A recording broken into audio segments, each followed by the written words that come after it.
Hello everyone, I'm a member of HWPL.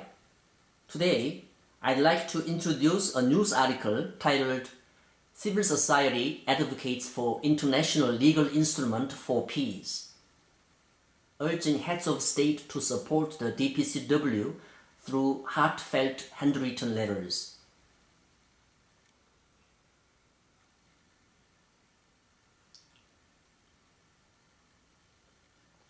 On 14th March 2019, the third annual commemoration of the Declaration of Peace and Cessation of War, DPCW, was held in Seoul, South Korea.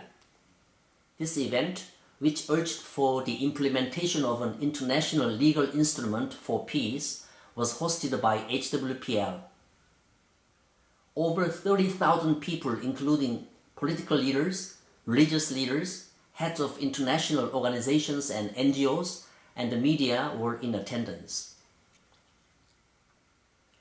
During the first portion of the event, HWPL shared the current status of the DPCW's progress in regard to being submitted to the UN as a draft resolution.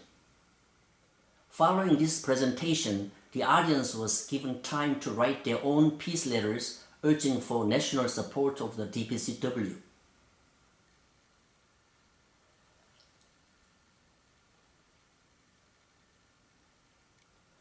On the day of the event, HWPL also reported that the DPCW has now received state-level support from different nations such as Seychelles, Eswatini, and Comoros.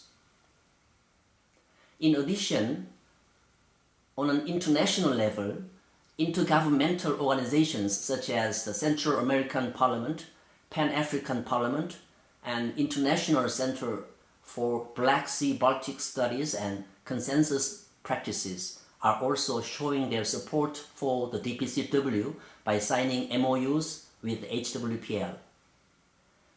The Peace Letter campaign, which began with the youth, was also explained as it encouraged all citizens to write handwritten letters in support of the DPCW to their heads of state. So the letters written during the event will be sent to heads of state in 193 nations as a way to deliver the voices of all the people that came together and are shouting out for peace.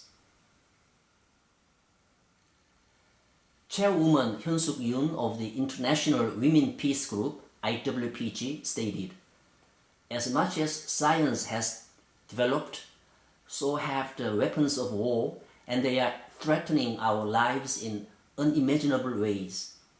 She also added, "This is why we need a new international legal instrument that will prevent the root cause of wars, as well as cease existing wars to sustain peace." Pravin Parekh, the president of the Confederation of Indian Bar, emphasized that HWPL is able to move the civil society and instill a spirit of peace within everyone. He also added to his message, "Because peace cannot be achieved only by leaders, the DPCW brings the civil society together in cooperation. By doing so, the civil society is able to do their roles as the peacemakers and are able to spread the culture of peace."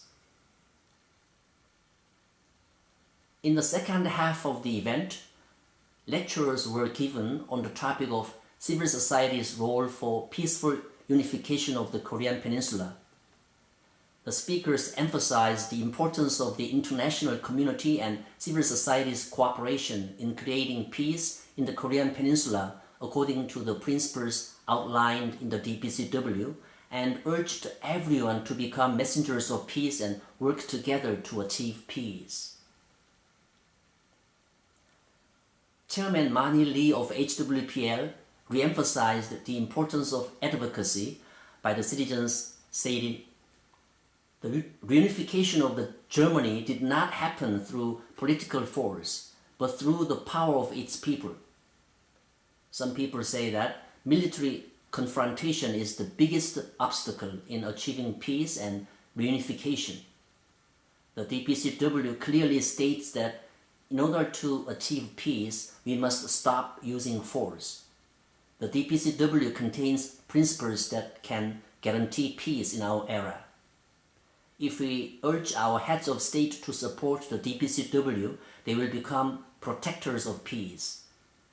However, if they do not listen to the people's voice, they will become opposers of peace.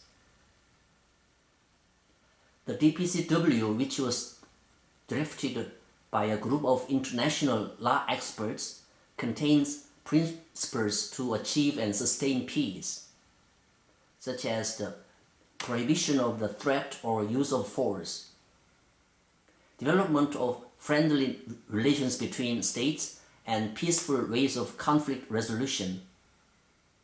It also emphasizes international cooperation through the participation of the international community in encouraging religious dialogue and spreading a culture of peace.